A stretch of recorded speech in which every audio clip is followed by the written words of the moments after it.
सवाल पूछा जाए तो 27 में आप किसको चुनने वाले हैं? योगी आदित्यनाथ जी। योगी आदित्यनाथ। योगी आदित्यनाथ। आप किसको चुनेंगे? योगी बाबा। योगी बाबा। योगी आदित्यनाथ। आप सिर्फ बाबा। योगी बाबा। योगी आदित्यनाथ। योगी बाबा। योगी समाजवादी पार्टी। समाजवादी पार्टी जी। अब आप आइए, चलिए आपसे थोड़ी वार्तालाप। समाजवादी पार्टी क्यों? और जिस तरीके से अभी उन्होंने बयान दिया है कि हमने तो पता नहीं कहाँ कहाँ से आ जाते हैं गठबंधन वाले, हमने 54 से रुपया बना दिया फिर भी छोड़कर चले गए। उसमें क्या बुराई है? क्या उन्होंने झूठ बोला है? आप किसी से उम्मीद कर रहे हो कि हमें 10 से 20 सीटें मिल जाएं, किसी से आप मांग नहीं पा रहे हो। आप किसी से लालच तो बहुत बड़ा लेके चल रहे हो और आप किसी से कुछ मांग नहीं पा रहे हो। आपको जो वो दे रहा है उसमें आप संतुष्ट हो। आपकी पार्टी कहाँ से कहाँ हो गई भाई। मैं मानता हूँ कि वो भी अपने समाज के बहुत बड़े नेता हैं, लेकिन आप किसी पार्टी से कुछ लालच रख रहे हो। वो पार्टी हर समाज 22 का गठबंधन बहुत बड़ा गठबंधन था। सब पार्टी को सब कुछ नहीं दे सकता कोई भी नेता, चाहे वो राहुल गांधी हो चाहे वो मोदी जी हो। भाई अपना अनुप्रिया पटेल हैं, वो तो 50 सीटें मांग रही हैं, नहीं दे सकती भाजपा। भाई सबका अपना अपना नज़रिया है। जो पार्टी जहाँ मजबूत है वहीं उसको लड़ाया जाए, ना कि पूरे उत्तर प्रदेश में आप उसे फैलाते हुए फिरें। लेकिन अगर ये बात कही जाए कि चौधरी चरण सिंह जी ने ही मुलायम सिंह यादव जी को राजनीति सिखाई थी और उनका करियर आगे बढ़ाया था, बिल्कुल। तो जो पीछे उनकी एक लकड़ी और ढाल बन के खड़ा था उनके बारे में ही बोल देना कि हमने तो इनको 54 से रुपया बना दिया, आपको लगता नहीं कहीं ना कहीं अपमान कर रहे हैं? आप लोग इस एजेंडा को क्यों बढ़ा रहे हो? मुझे आप एक चीज़ बताइए, ये बात किसने कही? 54 या रुपया की बात कहाँ से निकली? जयंत चौधरी ने कही? जयंत चौधरी ने नहीं कही, अखिलेश। मेरी बात सुनिए, मैं पलटने वाला इंसान नहीं हूँ। ये बात किसने कही? अगर उसका किसी ने आपको रिप्लाई दे दिया तो आप बुरा मान गए। क्यों मानना है बुरा? मैंने कुछ स्टेटमेंट दिया, मान के चलिए अपने ही लिए दिया। मेरी बात सुनिए। अरे भैया जयंत जी ने क्या कहा था? क्या कहा था ये तो बता दो। जयंत ने कहा क्या है? कहा था? मैं 54 नहीं हूँ जो पलट जाऊंगा। ये सच्चाई है। मैंने कोई स्टेटमेंट दिया, मैं पलट गया। उसका जवाब कहीं किसी मौके पे या किसी समाज के उसमें हमारे नेता ने दे दिया, तो आप क्यों इतना वो इशू बना के ये नेता कहाँ रहे? बात ये नेता रहे अखिलेश जी, नेता रहे कहाँ हैं? मेरी बात सुनिए। ये तो चौधरी साहब समाज में एक चीज है, यहाँ सब लोग उम्र के हैं, सबको अनुभव है अपने अपने क्षेत्र में, लेकिन सुनना भी सीखिए थोड़ा। जब आप बोल रहे थे तो दूसरा इंसान सुनना था। मैं ये कहना चाहता हूँ कि इस समय जब हम 27 का चुनाव लड़ने जा रहे हैं, हमें ज़रूरत है रोजगार की, हमें ज़रूरत है विकास की, हमें सड़कें चाहिए, हमें हॉस्पिटल चाहिए, हमें स्कूल्स चाहिए। हमारा समाज आज हम भी बेरोजगार हैं और जो हमारी आने वाली पीढ़ी है हम उसको क्या कहेंगे? आज से 20 साल पहले की सड़कें देखी आपने? कभी उस पर कोई स्केटिंग करता हुआ मिलता था? आज रोडों पे बच्चे स्केटिंग करते हैं। आज बच्चे स्केटिंग करते हैं, बच्चे आज की रोडों पर। ये एक सेकेंड, अखिलेश जी के शासनकाल में कितने हाईवे बने हैं? कितने हाईवे बने हैं? हाईवे बहुत बनाए उन्होंने। कौन से बनाए? आगरा लखनऊ एक्सप्रेस देख लीजिए। एक ही हाईवे के अलावा दूसरा नाम बता के दिखाओ। चलो दूसरी बात नाम बता के दिखाओ। आप मान के चलिए ऐसा कोई गांव, ऐसा कोई कस्बा नहीं बचा गांव में हाईवे जहाँ- बनते हैं क्या? मेरी बात सुनिए। गांव में हाईवे बनते हैं क्या? मैं हाईवे की बात कर रहा हूँ भाई, गांव की बात नहीं कर रहा। मैं तो ये कह रहा हूँ, आप मेरे को ये बताइए कितने हाईवे बनाए हैं? प्रदेश की तरक्की गांव से निकलेगी। ये बात हर इंसान समझे। प्रदेश अगर उन्नति की ओर जाएगा तो हमारा किसान उन्नति की ओर जाएगा, तब प्रदेश उन्नति की ओर जाएगा। जब मार्केट उन्नति की ओर जाएगा, हम मार्केट में कोई दुकान चला रहे हैं, कुछ भी चला रहे हैं, अगर हमारा आलू, गेहूं, गन्ना या कोई भी चीज़ सस्ती रहती है, मार्केट में फ़र्क पड़ता है। आपका क्या लगता है? ऐसे मुझे विकास बताइए जो अभी योगी आदित्यनाथ ने अपने शासनकाल में नहीं करे हैं और आपको लगता है कि अखिलेश यादव को मौका दिया जाए तो वो कर सकते हैं? मुझे व्यक्तिगत, मुझे ना योगी जी से बुराई है ना मेरी बात सुनिए, मेरे एजेंडा ये है, 10 साल हमने किसी पार्टी को उत्तर प्रदेश में दिए। आने वाला टाइम 5 साल राष्ट्रीय अध्यक्ष जी का शासन रहा, उन्होंने क्या नहीं किया? चाहे वो 100 नंबर हो, चाहे वो 100 नंबर हो, चाहे एम्बुलेंस की सुविधा हो।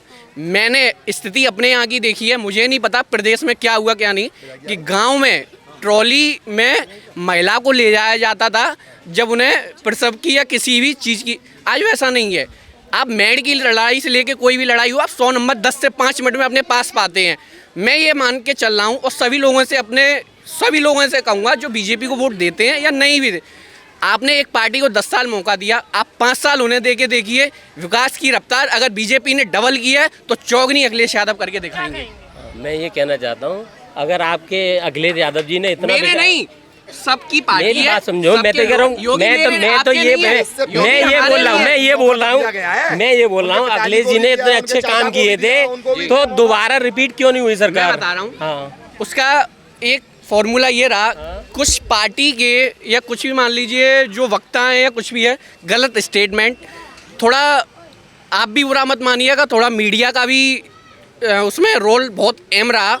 और मेरा मानना ये है, जो मेरी सोच है, मैं दूसरे की नहीं, कि अखिलेश यादव जी को ये मेरी सलाह है कि वो अपना काम ज़मीन पे नहीं दिखा पाए जनता को। उन्होंने ये सोचा कि जनता काम पे वोट देगी, लेकिन मुद्दा कुछ और बना यूपी में, चाहे वो किसी भी चीज़ को लेकर रहा हो, मैं उस पर नहीं जाना चाहता। देखो, आपने एक बात बोली, जनता जो है वो काम पे वोट देगी जी, वो बिल्कुल आपने सही बोला। मेरा सवाल आपसे ये है कि आपने बोला कि अखिलेश यादव को एक बार मौका देके दीजिए, अगर 10 साल हमने योगी आदित्यनाथ को दे दिया है तो योगी आदित्यनाथ के शासनकाल में अब तक ऐसे कौन से विकास कार्य हैं जो वो नहीं कर पाए हैं और आपको उम्मीद है कि वो सपा पार्टी का नेता कर सकता है? वो मुझे बता दीजिए, कौन से काम है जो नहीं हुए अभी तक? बहुत सी चीज़ें हैं। 5 बता दीजिए। नहीं, 5 का कोई गिनती नहीं है, मैं बैठूंगा 100 भी गिना दूंगा। 3 बता दीजिए, मुझे कुछ तो बताइए ताकि एक खाली प्लॉट हमारा है, वो काम नहीं हो पा रहा है। खाली प्लॉट हमारा है, वो काम नहीं हो पा रहा है। एक चीज ठीक है कि नहीं? लॉ एंड ऑर्डर जो है मेंटेन हो रहा है, वो नहीं हो पा रहा है। ठीक है कि नहीं? जो गलत जो वांटेड लोग हैं उनका एनकाउंटर हो रहा है, वो नहीं रुक पा रहा है। ये सारी पीड़ाएं हैं, ये सारी पीड़ाएं विपक्ष का। उनको ये चाहते हैं, पब्लिक क्या बेवकूफ़ है? पब्लिक क्या बेवकूफ़ है जो उनको जो मौका देगी? मौका दे चुके हैं, 10 साल दे चुके हैं, 15 साल दे चुके हैं, ये भी रहे, इनके पिताजी भी रहे। पब्लिक ने मौका दिया। बीजेपी तो अभी आई है, बीजेपी तो अभी 2 साल आए, 2 बार आई है टर्म में। क्या कहेंगे मैम आप बताइए, आज हमारी बहन बेटियां हैं, सुरक्षित रोड पे निकलती हैं, किसी भी गांव में चले जाओ, कहीं भी चले जाओ, दूर दूर हम जाते हैं देखने के लिए। हमारे समाज के बहुत अंदर ग्राउंड शहर हैं, देहातों में, तो देखते हैं हम कि महिलाएं निकल रही हैं वहाँ से। अभी भी हम कुछ दिन पहले, हमारा एक गांव है एकटा, बहुत लास्ट में, वहाँ हम गए।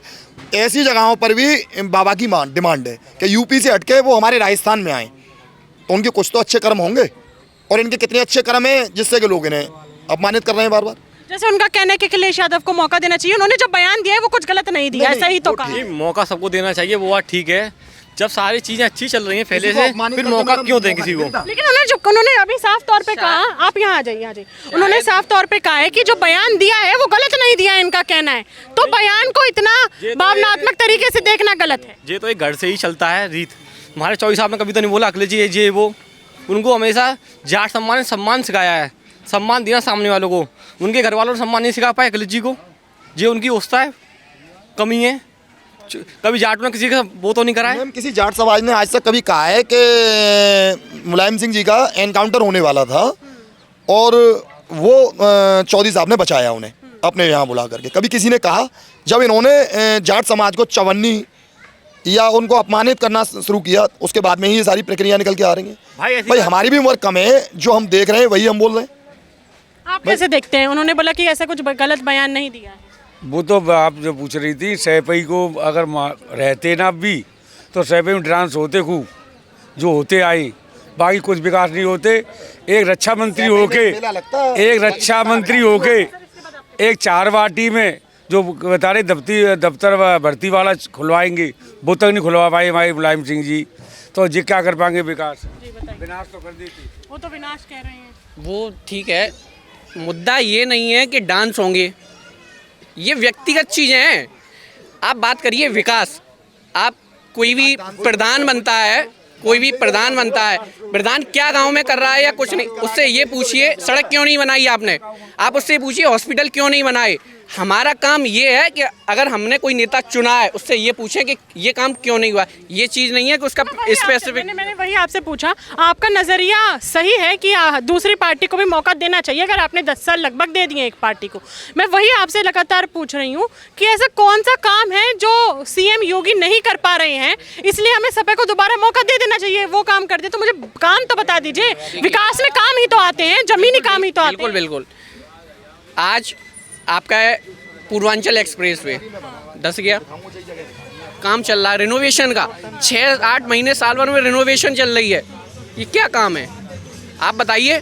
मेरा ये मानना है चीज़ें 27 के बाद क्लियर हो जाएंगी, क्या होता है क्या नहीं। मेरी ये सोच है, हम युवा हैं और मैं अपनी पीढ़ी के सभी लोगों से, सम्मानित लोगों से ये कहना चाहता हूँ, आप आगे बढ़ के आइए, समाजवादी पार्टी को और राष्ट्रीय अध्यक्ष जी को मुख्यमंत्री बनाइए। निश्चित आने वाला टाइम बहुत विकास और अच्छा समय आने वाला है।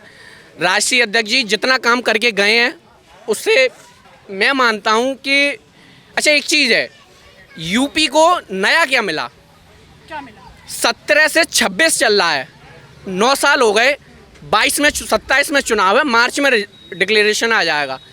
यूपी को नया क्या मिला?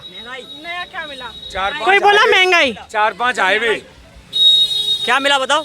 सिवाय महंगाई और दंगे और कुछ नहीं मिला।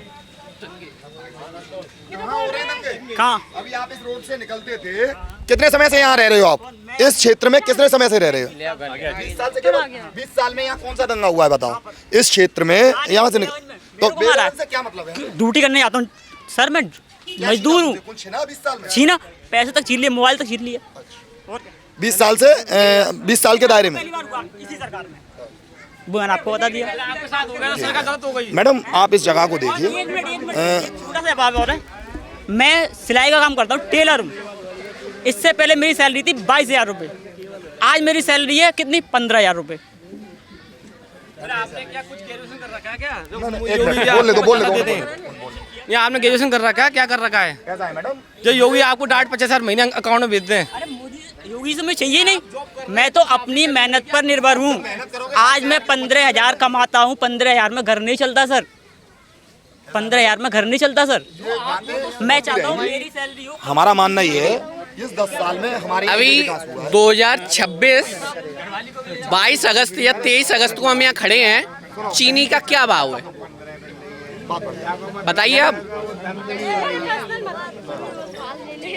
आपसे चीनी का भाव पूछ रहे हैं। इसमें बुरा मानने वाली कोई बात नहीं है। एक वोट है, एक सम्मान है, वो खुद के पास हमें बाबा साहब देके गए हैं, इसमें कोई बुराई मानने वाली बात नहीं है। कौन किसको वोट दे रहा है पर्सनल यहाँ कुछ नहीं है, बाबा साहब ने हमें अधिकार दिया है, हम किसी को कहीं भी वोट दे सकते हैं, इसमें कोई। मैं ये पूछना चाहता हूँ, महंगाई की मार, चीनी इस वजह से महंगी की गई है क्या कि हमें शुगर नहीं होगी? चीनी कम खाएंगे तो शुगर होगी। हर चीज़ बहुत महंगाई बढ़ती चली जा रही है। इस चीज़ को अब एक चीज़ मान के चलिए, मैं 10 साल या कुछ भी कोई चीज़ 100 रुपये कर गया, वो 90 तो नहीं हो सकती, तो ये मार जनता पे पड़ी। वो 102 तो होगी, चाहे वो अखिलेश यादव आए, चीज़ें बढ़ेंगी कम नहीं होंगी, तो उसका नुकसान सीधा जनता को जाएगा। इस वजह से मेरी नौकरी, रोजगार, अस्पताल, स्कूल, सड़क नहीं, सब इन चीज़ों के लिए, आने वाले अपने भविष्य के लिए आप अखिलेश यादव को चुनिए। मैं आपको एक युवा होने के नाते मैं ये विश्वास दिलाता हूँ अपने सभी युवा साथियों को कि आने वाला टाइम बहुत विकास और प्रगतिशील समाज अच्छा होगा। मैम ये क्षेत्र हमारा मलिन बस्ती में आता है। करीबन आज से 25 से 30 साल पहले हमारे यहाँ के विधायक हुआ करते जगन प्रसाद गर्ग। अटल बिहारी जी की सरकार थी, या तो उस समय इस रोड पे विकास हुआ था, या बाबा की सरकार में अभी हुआ है। आप देख सकते हो दोनों साइडें कंप्लीट हैं। अखिलेश जी की सरकार में ये हुआ, अतिक्रमण हुए। आप देख सकते हो एतमादौला 5 मीटर की दूरी पे, 5 मीटर की दूरी पे एक बहुत बड़ी बस्ती बसी हुई है, बहुत बड़ी एक बस्ती बसी हुई है जिस पे अतिक्रमण है। मगर इस सरकार का ये फ़ायदा है कि ना कोई दंगा है, न कोई भावना भड़काने वाली बातें हैं, सब कुछ चल रहा है। या अभी आप देखो यहाँ पे जब अटल जी की सरकार बनी थी तो इस रोड पे इतने बड़े बड़े गड्ढे हुआ करते थे, आदमी पैदल नहीं निकल पाते। 2001 में आदमी पैदल नहीं निकल पाता था इस पे। 2001 में पहली बार रोड बना था, या 2025 में अब बना है। चलिए, मैं 2098-97 की बात तो नहीं कर सकता, मेरा जन्म ही 2000 का है। मैं अपने आज के प्रेजेंट टाइम की बात करूं तो गड्ढे में आपको आज भी दिखा सकता हूं। और रही बात युवाओं की, हमारे राष्ट्रीय अध्यक्ष जी ने यहाँ इतने लोग खड़े हैं, आप किसी से भी पूछिए, 37 MP चुन के गए हैं, कितने युवा हैं? इंडिया में सबसे ज़्यादा एमपी अगर कोई यंगेस्ट है पुष्पेंद्र सरोज जो कौशाम्बी से चुन के आए हैं, सबसे 25 साल की एज में वो चुन के आए हैं। प्रिया सरोज, पीडीए का नारा है हम लोगों का, और सब पढ़े लिखे, कोई हार्वर्ड से पढ़ के आया, कोई सुप्रीम कोर्ट में वकील है, कोई अपनी अपनी क्षेत्र में बहुत अच्छे पोजीशन पे है, वहाँ से राजनीति में आया। निश्चित ही राजनीति में बहुत बड़ा बदलाव 27 में हमें देखने को मिलेगा। क्यों? उसका रीज़न ये है, युवा पार्टी में आ रहे हैं, एक अच्छे पद, विधायक और एमपी का बहुत अच्छा पद होता है, उस पर बैठेंगे तो अपने साथ के लोगों की सुनेंगे। मछली शहर से डॉक्टर रागिनी सोनकर विधायक हैं, जो एम्स से पढ़ी हुई हैं, MBBS करी उन्होंने, वो डॉक्टर के मतलब सब विभाग ऐसा है, सब में युवा उन्होंने रखे हैं, और निश्चित ही 27 में वो युवाओं को आगे बढ़ाएंगे और टिकट देंगे, जिससे समाजवादी पार्टी 350+ सीटें लाकर समाज में उत्तर प्रदेश में सरकार बनाएगी। लोगों ने अपनी राय बताई, किसी ने सपा को चुना है तो किसी ने योगी आदित्यनाथ की जो पार्टी है भाजपा उसको चुना है। 2027 में हम भी देखेंगे और आप लोगों को भी उसका इंतजार रहेगा कि 27 में जो उत्तर प्रदेश की जनता है वो किसे अपना मुख्यमंत्री चुनना चाहती है। अगली बार हम फिर मिलूंगी आपसे, तब तक ले बने रहिए पॉलिटिकल अड्डा के साथ। मैं यशस्वी शर्मा, धन्यवाद।